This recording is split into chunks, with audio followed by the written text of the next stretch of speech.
Okay, recording. Okay, welcome to Tokyo Jazz Joints. This is episode 22. We've got a really special episode today. And obviously, as we've done the podcast and things have progressed, we've been in touch with various people across the world. And it's amazing just to see how far jazz kissa culture has in fact spread beyond the bounds of Japan. And we're delighted to have Daniel and Shirin from Bar Shiru, Oakland on the line today. So guys, are you there? Yes. We are here. We are here. How are you all? And what time is it with you? It is now 15 past midnight on, I guess it'd be Sunday morning, July 26th. Okay, and I guess obviously as bar owners, it's probably not a problem for you. James, what time is it with you? So it's 4:15 in the afternoon. So it's perfect for me. I'm feeling well. I'm the Genki one today. And Well, I'm glad you're happy. Yes. It's 8:15 in the morning for me, so we really struggled. I mean, I think if you're going to stretch time zones, probably we went to the max here with these 3 locations. So we're really excited that we've managed to get this call set up at all. And we want to start with a few questions. I mean, obviously, those who are listening who maybe don't know about your place, we'd recommend straight away they go to barshiru.com. But could you maybe just tell us a little bit about what it is you do? Yeah, absolutely. We are the first vinyl hi-fi listening bar in the Bay Area. And we specialize in playing albums in their entirety on a fully analog stereo system, and we use jazz as our musical jumping off point. Yeah, and one other unique element of our bar is that we're a fully seated experience, just to preserve the nature of the sound and also comfort for guests and ability to sit down and hear each other, which is hard to find in the bustling bar culture of the Bay Area. Indeed. And how does that work? Because actually, a couple of years ago, we had a picture published in the Times on an article called I know it's date night, but I'm listening to Miles. And it was focusing predominantly on the sort of rise of listening bars, but in particular Spiritland in London. And certainly from some of the places I've seen, you know, there's certain features about Spiritland that are very true to the Japanese listening bar aesthetic. But what I did notice when I went there with Tony Higgins was that, you know, very few people were really listening to the music. I mean, it looked the part, but I did find that in many ways it was just another kind of fairly fashionable bar. But the music seemed to be, certainly on that evening anyway, quite incidental. Do you have that kind of same experience, or how do you sort of push and promote this listening culture? Yeah, I mean, it's a great question, and I think a question that anyone who's going into a venture like this spends a lot of time thinking about. That's interesting you said that about Spiritland, because we had the same experience there. That was a place that was, you know, on our radar as, you know, one of the first places outside of Japan that was doing this sort of thing. And we were really excited to check it out kind of in our research as we were planning our project. And yeah, I was just a little surprised at just the way that most people were interacting with the music there. But for us, you know, as Shirin mentioned, we keep capacity a little limited, so that music can be the focus if you want it to be. You know, I think it's really challenging to present this idea to American bar culture and expect people to get it immediately, because it is rather foreign. No pun intended. I've found that to be completely true, because when you know, American friends or people who've contacted me through my website are coming over here to Japan, and you know, they've done a little reading, but they've never been into one of these sort of places in Japan. So they'll ask me, you know, what is it really? Do you have to be silent? Are we allowed to talk? It feels a little intimidating. And I said that, no, you can certainly talk, but the focus, as you said, the focus is really on the music. And that's something that is, it's completely alien to bar culture in the States unless you're going to see a live gig, Absolutely. Go back just a minute. I was reading an article about the bar, and it mentioned that you guys had come over here about 5 years ago. Was the idea already gestating then to come over here and look at these music bars, or was that something you discovered when you got here? It had definitely been on our list of things we wanted to do there. Our tendency when we travel is to seek out both old bars and music-centered or focused places. So we were pretty excited coming into Japan about going to a lot of those bars, and Dan had done a ton of research. And then once we actually started to go to them and went to a couple in particular, just they really had a permanent impact on us. And the idea of creating a similar space here in the States just never left us. For almost a year, we just kept coming back to it until we finally decided to put the wheels in motion for one in the Bay Area. And we have to ask then, obviously, what were those places in Japan particularly that stood out for you? Yeah, that first trip in 2015, it was definitely Bar Martha that had the indelible impact from the moment we walked in to the first Hakushu 12 that we ordered to the Kenny Burrell record they were playing on those incredible tannoys. We were just like, where are we? What is this? And how can I live here? Yep, we've all been there. So yeah, that was quite honestly the spark of it, and that was actually a place that wasn't really on our radar, and that was something that kind of that morning we knew we were going to be around Ebisu, and Shirin just did some kind of on-the-fly research and found some write-ups on it. And as you know, their kind of marketing presence is nil, which I really love and respect. So it was more of a stumble upon, and that made it all the more special, I think.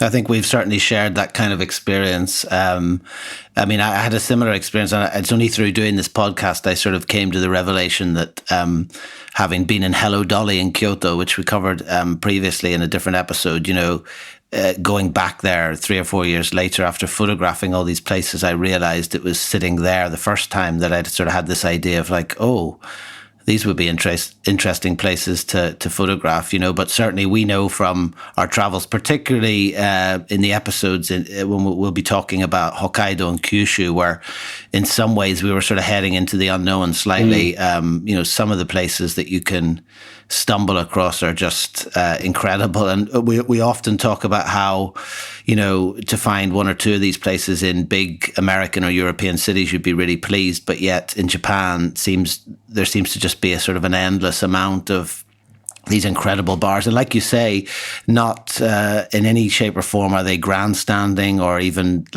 promoting themselves. They just exist within their own little world and are often happy to do so. It's an incredible culture. Well, that's the thing is that in Japan, very few of the places, although they're very proud of their audio systems, but they don't always self-identify as a listening bar or music bar. The most you'll hear or see on their website will just be jazz kissaten, jazz cafe. But with the new sort of trend, I don't know if Daniel Shirin, if you've heard previous podcasts we did with some friends of ours in Germany, in Berlin, who similar to you have opened a music bar. But they said something very interesting. They said that they had to really explain the concept to not even just new customers, but friends of theirs, They had to really sort of explain what the idea was, that this wasn't a place just to come standing around drinking. It really was a place to come and listen to music on a good audio system.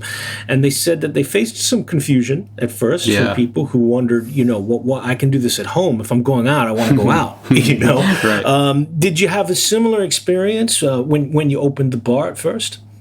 I definitely think we had to do a lot of explaining to people that came, particularly in terms of, why is it seated? Why can't I just go stand over there? And, why can't I do this? And there was a bit of that education as to like what we are, which I think is why it's so much more important here to actually use the words listening bar, to really define that in how we describe ourselves. And over time, it just came to naturally be known. I mean, I think that education just kind of, it took on a life of its own, and people that came and experienced it ended up evangelizing the concept themselves and bringing more friends over. And, I think once people understood what it was, the appreciation for having a place where they could sit down and really enjoy music while still socializing and while still being out on a Friday night with their friends and being a little bit bustling. I think everyone just appreciated the sort of also calmness and lack of stress that comes with an environment like that. But yeah, the education factor was definitely a real thing. There's probably also the element of difference, I suppose, as well. People always like something a bit different. So I suppose in some ways that maybe helps too, does it? Absolutely. And even before we opened, I mean, trying to raise money for the project and fund it and, gather investors, there was definitely a lot of explaining of the just overall concept as you mentioned. It was something that not a lot of people had experienced, and certainly not a lot of people were familiar with. But that instead of seeing that as a hurdle, that gave us a lot of hope that we were doing something a little unique, a little more unique than the kind of run-of-the-mill bar. Well, it's interesting, perhaps then, and we're always conscious that the podcast is not topical per se. So you could be listening to this, a year or 2 years later when you discover it on whatever the next iteration of Apple Podcasts or whatever it might be is. But it would probably be remiss not to talk about the current political situation in terms of the pandemic. And what stood out to me there, as you explained the bar in particular, was that perhaps in some ways maybe you have an advantage when it comes to things like the new expectations of social distancing and so on, particularly in bars. I mean, obviously, could you maybe tell us a little bit about how the current situation with coronavirus has affected your business? And then also, where do you see things moving forward? I know that you're currently back in lockdown, but once those restrictions are eased. Yeah, I mean, we have been closed since March 16th of 2020. And we haven't actually ever exited lockdown yet, not to the degree where we could open an indoor establishment like ours. Mm-hmm. So it's been brutal. It's been brutal for the whole hospitality industry. From the owners and managers to all the employees. It's been a real rough stretch, and due to the completely botched federal response from our quote unquote government, we have a long road ahead. Whereas most countries who are at this stage of it, are coming out of it. Their economies are reopening, and unfortunately, we are not in that position.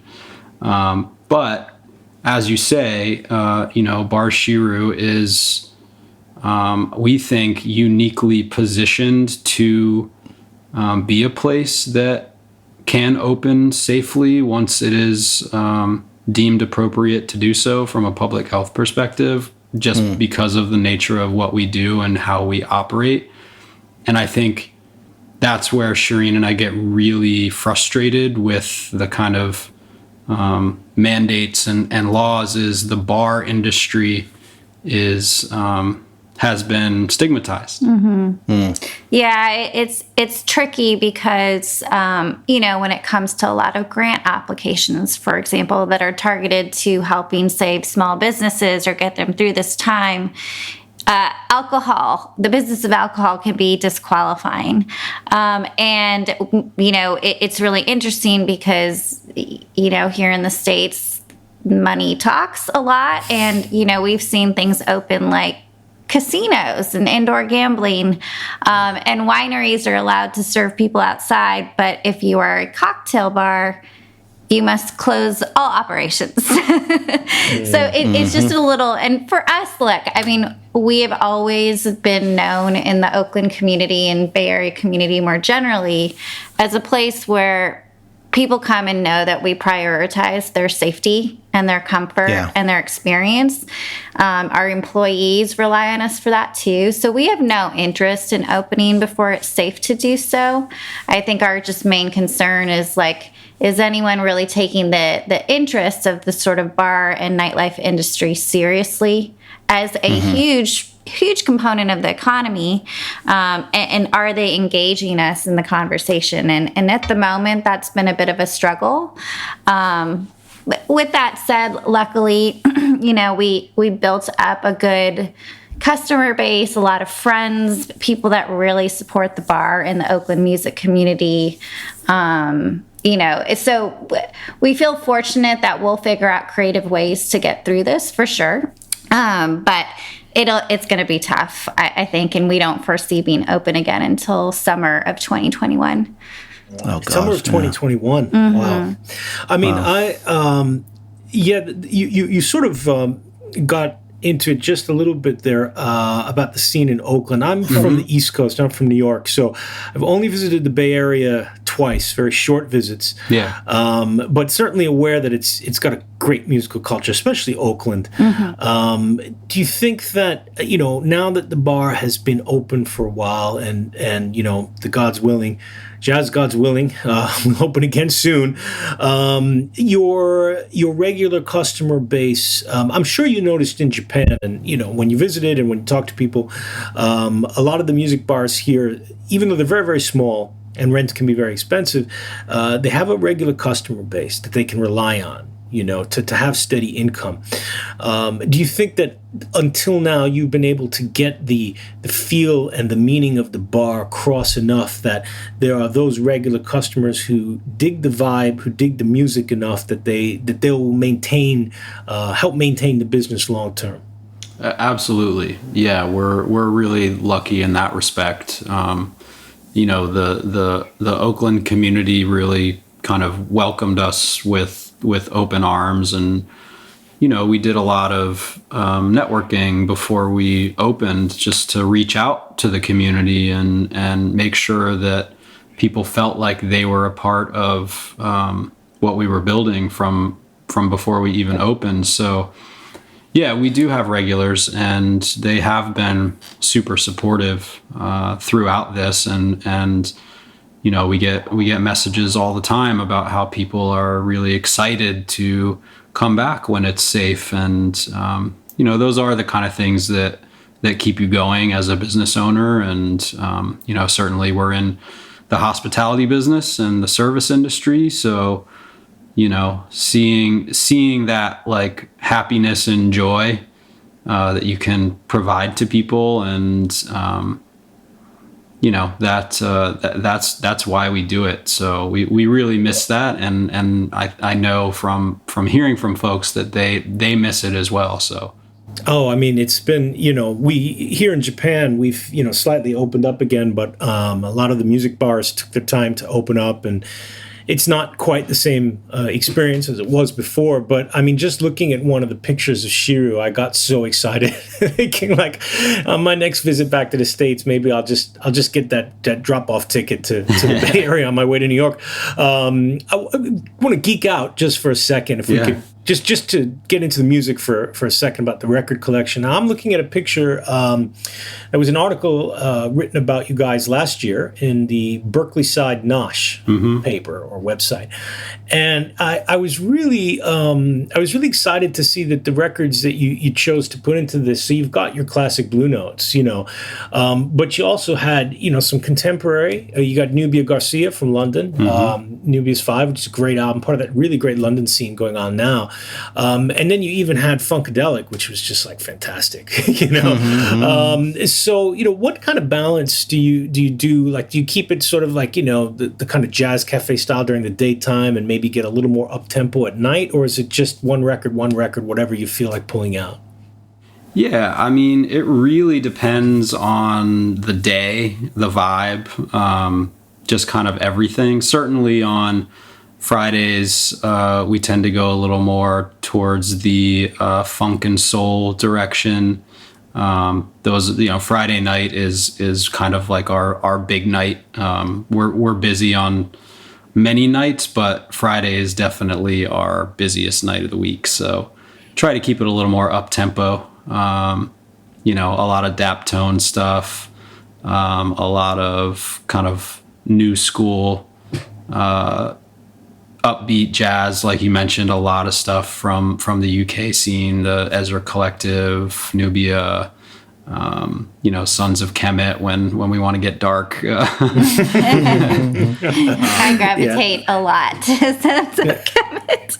That's a great album. That's a great album, but yeah, you might non-regulars might be a little confused when that might be time to go home when that comes out for some people. I would dig it though. I'd be ordering another drink for sure. Yeah. I mean, our philosophy really is using jazz as a jumping off point. So we try to play things that have spawned from jazz, whether it's, directly, obviously things I just mentioned from contemporary jazz artists, or things like funk that were born from, the Electric Miles and early 70s Herbie Hancock stuff, and, hip hop, whether it's directly sampling things, obviously the early 90s stuff like Tribe and Diggable and De La, took, so many of their samples from the classic Blue Note stuff from the late 60s, or thinking about more contemporary hip-hop artists like No Name and people like that, who are, I would consider them jazz, and it's funny because when you say jazz, it I'm sure as you both know, it has it's a weighty word, right? It has all of this, I don't know, it's just kind of a loaded term in a way. People have all of these conceptions about it, whether they're right or wrong. And I think it gets kind of placed in like the academic world, so to speak. People think of like, Ascension and like Cecil Taylor and just like, like really outside stuff when they think of jazz and I mean, if you tell people, I know this from the States very well. Like if, they've asked me, well, what are you doing? What is your project in Japan? I'll be like, well, like hanging out in jazz bars. And they're like, oh, you catch live music every night. And I'm like, no, none of these places have live music. Like they don't get it. And they don't really get as well the kind of, there's a great picture of one of, I think it's your manager, Sammy, in this article you've got all of the, the whiskey bottles and liquor lined up. It looks like the way a Japanese bar, I mean, a lot of bars look that way, but the way that they'll arrange it perfectly. And you sort of captured that vibe really well of how you come in, order to drink. It's going to be nicely made, and you've got some rather beautiful glasses. It looks like on the bar, and then the sound will come out. And I think if you like, as you were saying, Dan, if you tell people, yeah, I run a jazz bar, they will not have this conception. Right? They're not gonna assume that they're gonna hear Funkadelic or De La Soul. So when they come in with that conception of what jazz is, and they hear that, we've had people come up to us and say like, hey, when are you playing jazz? I thought this was a jazz bar.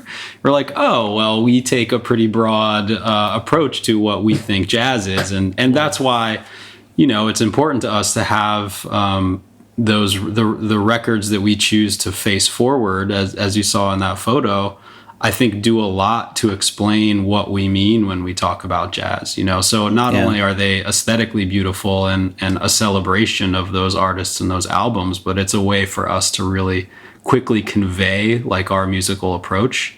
I think also that's part of the education side of things too. I mean, I think there's often with jazz and jazz bars particularly this association with sort of the kind of heady days of the 80s and, all very smooth surfaces and, reflective bar tops and, steel and chrome and that kind of image. And I think, it is about education. I mean, I lived in Egypt for a year and I used to DJ and do a night with a friend where we just played soul music. And I used to have, young Egyptians coming up and they would say, are you going to play country and western all night? I'd be like, where do you start, right? And so I think, there's that education around the type of bar and the listening culture, but obviously, it's an amazing place to broaden or challenge maybe those ideas about what jazz is, because like most things, you can't really pin it down and it doesn't fit neatly into one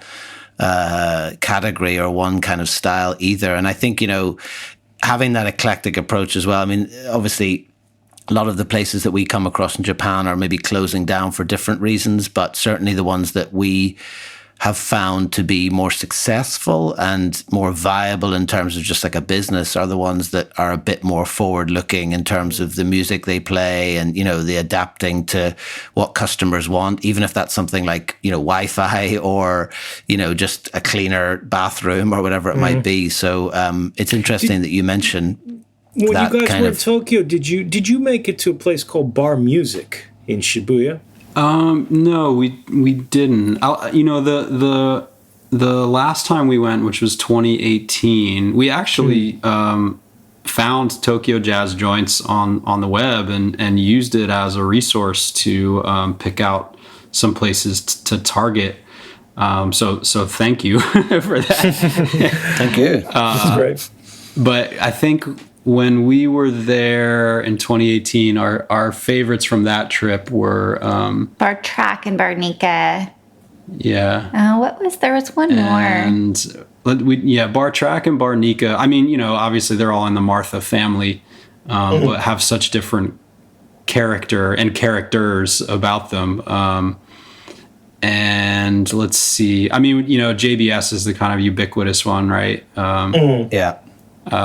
Great place, great system, great sound, but seemed a bit overrun with tourists, and the owner seemed maybe a little perturbed by that. I don't know if that. Yeah, that's a long story. I'll fill you in on that offline. Yeah. Sometime. It's a long, complicated story. It goes back about 10 years. Yeah, I think we covered that though, didn't we, on a previous episode? Because I remember, James, we mentioned that we actually met there. Yes, and that was definitely just before the sort of Lonely Planet crowd arrived, and it's very much changed the atmosphere and certainly changed the owner's approach to customers.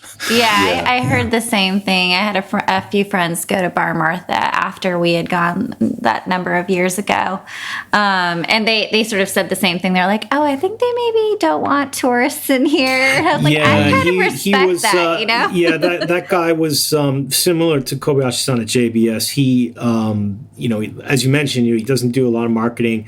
I think he was a little bit put out by getting the press coverage that he did in the English press, and then a lot of the times these owners, they've gone into it for reasons that can be sometimes a little difficult to understand, maybe especially for us Americans. Like they some of them are really not that concerned about increasing their profits. They just want to go and create the space they have, make enough. They want to make enough to keep going and to live. But I know for a fact, like Kobayashi-san at JBS is very, very. He was close to closing the place, actually. Wow. And almost having a nervous breakdown about it. Yeah, it was pretty heavy. Yeah, he's a very shy guy anyway, and so it was really tough for him. But I think he's gotten to a better spot with it now and understands that there may be some rowdy people who come in who don't understand music bar culture. Yes. I'm sure you've had this experience too. People come in and, hey, why can't we stand and get some shots? It's a bar. Absolutely. And it's like, but I think like that guy, he's finally, been able to make peace with it. And I would hope you guys haven't had a similar experience with rowdy frat boys coming in looking for beer. I would assume that they would know right away it's not that kind of bar, but you never know. It's funny. We have been lucky enough to have a lot of really incredible press that we didn't seek out. And interestingly, part of the reason we weren't seeking out a lot of press was because we were nervous. Or I wouldn't say nervous, but it was really important for us, for the Oakland community, to sort of define the culture of the place, because that's really who we built it for. And it is a locals bar. And we wanted to make sure that, inevitably when press comes out, it's like, oh, I'm just coming to sort of check this new hot bar off my list. And definitely those customers would come, and definitely sometimes, customers would, you could tell, sort of want to feel a little entitled to have things a certain way, or sort of to get ahead of the line or get their table faster. And we just very much preserved our way of doing things no matter what. And we sort of like stuck with the spirit of Oakland and made sure to really center that. And, it worked out just fine. And that has kind of, I think, been what sustained us, is like a really healthy balance between ensuring that this place is really defined by our regulars, with nice little boosts from customers that learn about it from the press. But I can see how that can really kind of snowball. Yeah, and obviously the press and the interest is super flattering and humbling, and we really appreciate the people who want to write about what we're doing and kind of appreciate that, this listening bar culture that was born and raised in Japan is now kind of spreading across the globe. I wanted to just ask you about that, actually, because I suspect perhaps like 10 years ago, these kind of bars of which there seems to have been, I wouldn't say a revival so much as, there seems to be these kind of listening bars being born in various places now. Like, what do you think the reason for that is? I think 10, 15 years ago, it would have been seen maybe as passé or kind of scoffed at. And yet now, increasingly, we see this beyond Japan. What do you sort of credit that interest to? I mean, I see it from a few different angles. I think one, certainly the huge interest in Japan and Japanese culture and tourism to Japan, can be partially attributed to it. I also think for us, and probably more importantly than that for us would be, just this idea that, in this day and age, we have every song that you could possibly want on the telephone that's in your pocket, and you can take it out and listen to it any time you want. You are your own personal DJ all the time. Most people never want for their favorite song whenever they want to hear it. So there's this idea of, slow listening, of actually getting back to a more analog way of listening. And I think, we certainly don't fetishize the medium of vinyl, but playing a record over an analog stereo system is an experience that is completely unmatched by listening to an MP3 on your Bluetooth earbuds from a streaming service. Yeah. It's I think people are seeking out experiences more than ever before, and I find that that you can't really quantify this, but there just seems to be a sense in the air to me that with the world as fast-paced and as sort of chaotic and stressful and kind of hyper-connected as it is these days, these type of places actually provide a way for people to connect in a more substantive, intimate, like meaningful way. And I think people are really seeking out places where they can just sit down and have a breath of fresh air too, and feel the stresses of the world melt away. And I think that's one of the unique things about this kind of establishment in Japan, and that the way that people have tried to bring it to other places is that it is providing this really like serene, calming experience that it's harder and harder to find out there these days. It's so great to hear you guys say that, because I think Philip and I have very much waxed poetic along those lines on a lot of our episodes, trying to explain to people exactly that point, that we can pretty much get any tune we want to get, even a lot of rare stuff now online, but the communal aspect of it, of just sort of shutting all your other sources of communication down and sitting in that place with other people to listen to the music on a great system, that cannot be replicated. And from what you guys have described, I think that you will be getting a couple foreign guests as soon as we can travel again. So, we would love I to promise have not you to. guys. I won't put too many pics on Instagram, but definitely maybe one or two. I'll have to do. No, please post away. I mean, we're always happy for new friends, and I think that's been a really big source of joy. I think because of the fact that people are just comfortable and disconnected from all those forms of communication, as you say, it's just so enthralling to see people, strangers, just talking to each other in the bar again, and people from all over the world and all ages. I mean, we'll at any given time have a 22-year-old all the way up to an 85-year-old in there, connecting over a song that happens to be on the record player. And it really transcends borders too, because, I mentioned our friends in Germany. We recently learned about a very similar type of establishment in Argentina, in Buenos Aires. And I know one now in Quezon City outside of Manila in the Philippines, which is a sort of a record bar and cafe. I think, a friend of mine was traveling in the Philippines and sent me a photo. I assume it's the same place. He was in Manila, and he was like, "This place is amazing. You got to come here." I think it would have to be.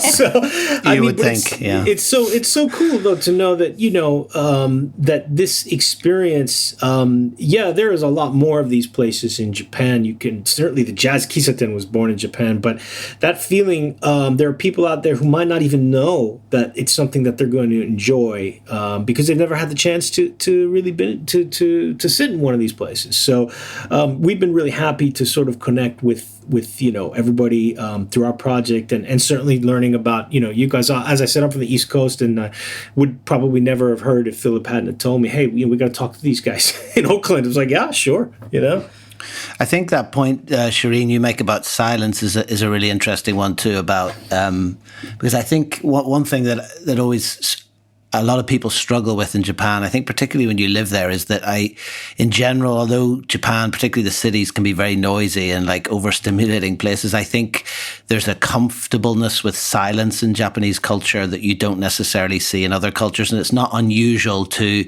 sit in a room with someone, like waiting for someone else to come in just in silence, or someone to meet you at the station, for example, to show you an apartment or something, and just to walk from the station to the apartment in complete silence. And it's not awkward. It's not uncomfortable. There's just a sense sometimes of like, why would I need to talk if I don't have to talk? And I think to relate that to the experience of just sitting, listening to a record, I think is kind of interesting, because it's not something that's occurred to me before. I certainly know once I get over to America again, I'll definitely be making a beeline for your place. I might try and go incognito, I think, and just see how far I can push the definitions of the boundaries of jazz. I'll just request increasingly increasingly awful records. Oh, You're going to have to work on that accent, man. we don't take requests. Yeah. Oh, listen, I've done a year's actor training. I can do accents. Well, look, listen, it's been really, really nice to have you on the podcast. I'm so glad that we're able to connect. And, you know, for everyone who's listening, please check out barshiru.com. I know you guys, although you're not open and perhaps don't plan to be open until certainly it's safe to do so, and you have the go-ahead from the relevant authorities. But I notice on your website as well, there are gift cards and things available. And I know you're doing a kind of a pickup service as well. So if you are in the area in particular and you're listening, you know, please get down and to the website and make some orders on there. And it's really essential that we keep places like Bar Shiru and all the jazz joints that we've covered in the project open and thriving as long as we possibly can. Well, yeah. Oh, thank you. We guys. so appreciate it. Thank you guys for that, and thank you for the Tokyo Jazz Joints project. It's been a source of enjoyment and discovery for us, so we really appreciate it. Awesome. Great to chat, guys, and be safe. Yeah, same to you. Thank you. You too. Take care, right. and good night. Okay.